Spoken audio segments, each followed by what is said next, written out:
Hello, welcome to Miemie's Keepsakes. I'm Marinelle. I am back to share a different kind of project with you today. I feel like I've been doing a lot of prompts and collages and, just kind of the same thing for a while. So I thought I'll share something different with you today and break it up. So this is a fabric journal with slow stitching in it. My friends and I went to a workshop and that was presented by Janet Shrugs.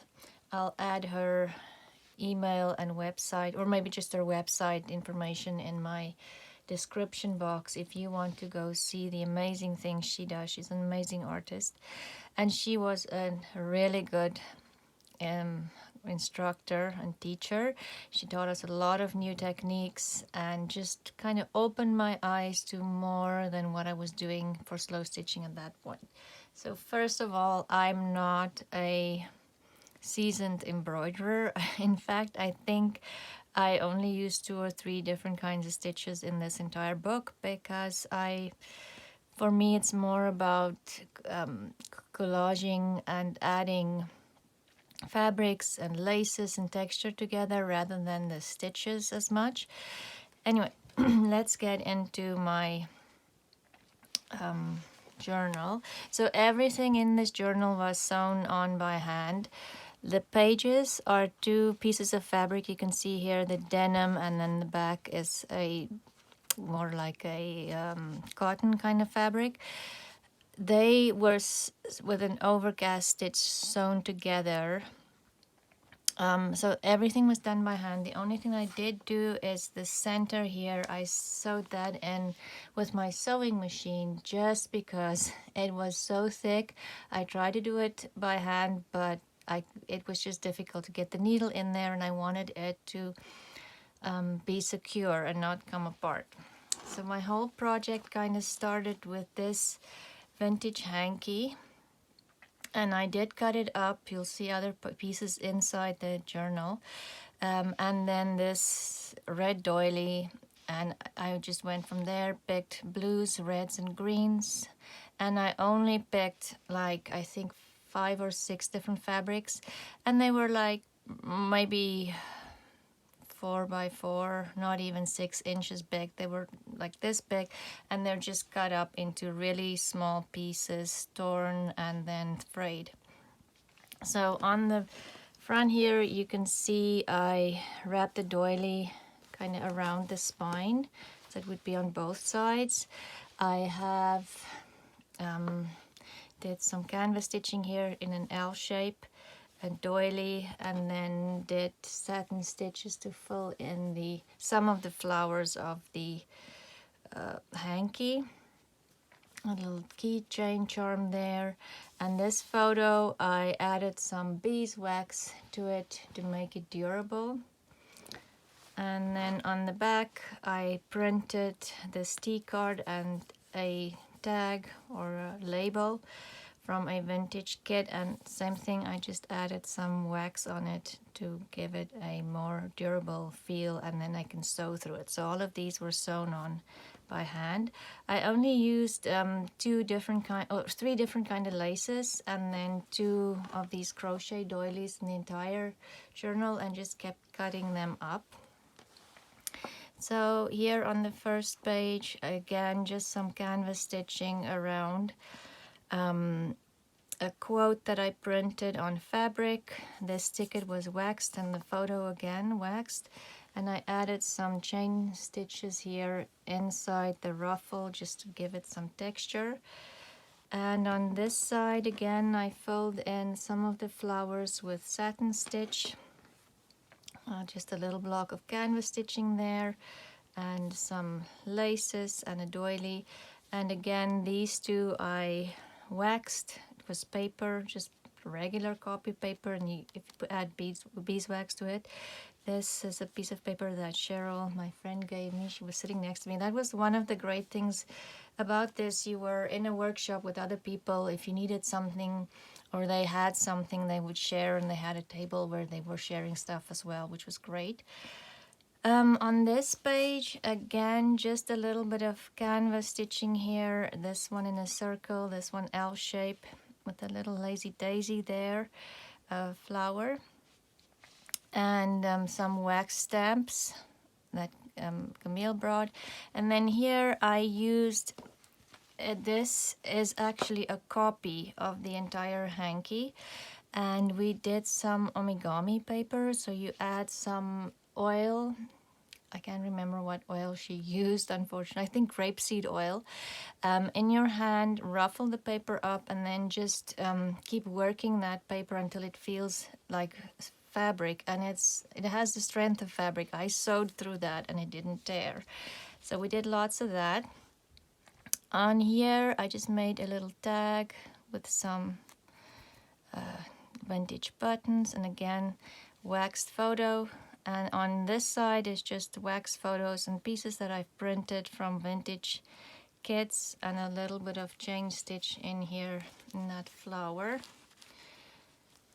On this page, you can see like some of these pieces of that little piece of fabric. I've cut the fabrics in really small pieces and used almost all of it. Again, just laces and doilies and waxed pieces of paper. This was just a printed, well, this is a part of one of the fabrics I had in there.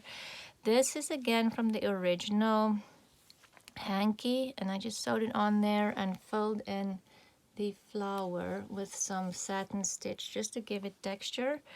And then on here I sewed on in the background, I tore a sari silk like really fine, sewed that on, and then on top of the leaves I used yarn that you would use for just knitting yarn, and then with embroidery stitch did an overcast stitch on top of it and just added some leaves with some embroidery thread. Oh, and in the back here, let me show you up close. This is like a faux leather that we did too. So you just take, this one was the back of a, you know when you take napkin apart, the white part of the napkin, so we put that on parchment paper, and then with a mixture of glue, water, and she added some coffee in there to give it this yellow look, and you just paint it on. There's lots of tutorials. I can add a tutorial in the description box if you want to see how to do that. Then on here again were pieces that I this yarn Laura gave to me, and I just kind of, you know, it's just a spiral, and with overcast stitch I just catch it here and there to make it look like a rose, and then a rusted butterfly charm. And on here I have some origami paper again, and little cross stitches to keep my photo on there, and just some laces. And on this side, like small piece of origami paper again, some seed stitches, and this piece is also a piece of fabric that Cheryl gave me, and I just filled it in with teeny tiny chain stitches and just a small stitch just to frame it around there. And if you look closely, the fabrics just repeat. It's almost the same fabrics, just small pieces cut together and layered, and just keep repeating. And on here I just made these vines with a tag in the, and this is a pocket with some wax stamps again, and fabrics, and again some of the origami paper, the copy of my hanky. And then on the tag I repeated that vine here and kind of took it over. So as you can see, if you wax, this is just cheap regular copy paper. If you wax over it, it's very strong. I could make that satin, you know, embroider on top of that paper and it didn't tear. It's amazing. I love it. And then a little charm there again. And on this side this is a printable, I can't remember whose, and I sewed it on with just regular sewing thread. and some laces, small pieces of fabric, just to decorate it and keep it interesting and lots of texture. So over here I made a little pocket with that almost looks like a gift wrapped with a ribbon. And if you open it up, oh, in the back I did some canvas stitching in a circle here and in an L shape here just to frame it, and added some laces. This again is the origami paper from the original hanky, and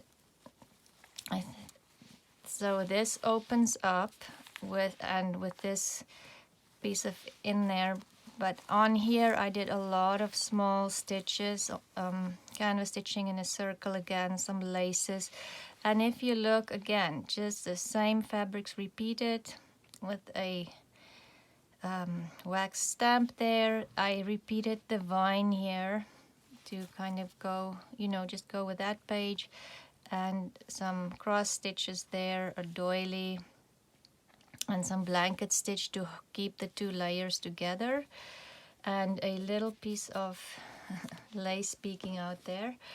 And then this goes inside my little package, and you know, nothing new, same thing, just over and over again. Some of the origami paper, and that just closes up and make a little bow. And on this page this was we made like almost like rope. So we took the sari silk, wet it, and then you kind of just roll it, and with an iron, then iron it so that when you roll it, it stays like that, it won't go. And then I just made a little vine, and with an overcast stitch sewed it onto my paper. Like I say, this page has nothing new again, just the canvas stitching, some vintage buttons, and a doily. And on this side, this was all the threads that I was taking apart, you know, when I was fraying my fabric. And Laura said it looked like, she was sitting next to me, it looked like a little nest, and it just all went from there. I found this, again, that faux leather paper. It was the napkin with a little bird on there, and Cheryl gave me the beads for the eggs, and there you have a little cute nest from threads that I would have thrown away. Then on this page, again, just repeating the ruffle that I had at the front with the chain stitch in it. Some small pieces of origami paper in here again, and all these stamps that I waxed was Camille brought some stamps for the free table that everybody could just take, so I waxed those. And then this is just sari silk, and I started in the middle, sewed it on, and then just keep kind of moving my sari silk around to look like a rose. Some seed stitching in here, again that faux leather paper in the back. And over here I made this pocket. I was watching Louisa Heinzel's channel, and she was making this loaded tuck spot in preparation for the ephemerimber in her journal for Barbara from 49 Dragonflies. And I thought, oh, that looks so pretty, I have to make this. So this is, there's so many layers on here of different things kind of tucked in. I'll link her video as well so you can see what she did with paper. And then just same thing again, waxed fabrics. And look at these teeny tiny, by this point I didn't have as much fabric left anymore, so that little teeny tiny, every little piece of fabric I used. I don't think I had lots left. And then just a tag again in there, with a little metal charm. And on this side, this was a old just a book page that I waxed as well, and I just love how it looked because it was crumbling before I waxed it. I just love the edges here. And just pieces of doily. Again, I cut that doily up and there's nothing left of it, and a little piece of ticket peeking out of there. So you can use your digital kits on your slow stitching projects as well. And then here I have double layer of laces. And on this page again, some of Camille's wax stamps, seed stitching, canvas stitching, the origami paper, and then the faux leather paper, and again just the satin stitch, filling in those little bit of flowers over there. And then on this side, just repeating the ruffle again. So as you can see, a lot of things just kept repeating, and it just gives a cohesive feel to the book if you want that look. I just printed a quote on fabric. That is still a little teeny tiny piece of the hanky left. Some of the last little bit of the origami hanky, and some laces. And that is my slow stitch journal that we made at that workshop. I really like how it turned out. It did take some time. I think I spent about 3 weeks on and off, obviously not through the day every day, but it did take some time to finish. It was just a nice project to work on slowly, and I'm very happy I did finish it. A lot of times you go to workshops and you know you come home and you kind of lose that inspiration and the high after the workshop. So I was determined to finish this and get it done. So I'm very happy I did. And thank you to Jan for hosting or teaching us so many wonderful techniques that I will use in my junk journals as well as my slow stitching project. So just, think outside the box. It doesn't just have to be fabric. And thank you for joining me. I will be back again with some junk journal projects and more slow stitching this year. I really am enjoying that. And I'll talk to you again soon. Have a great day. Bye.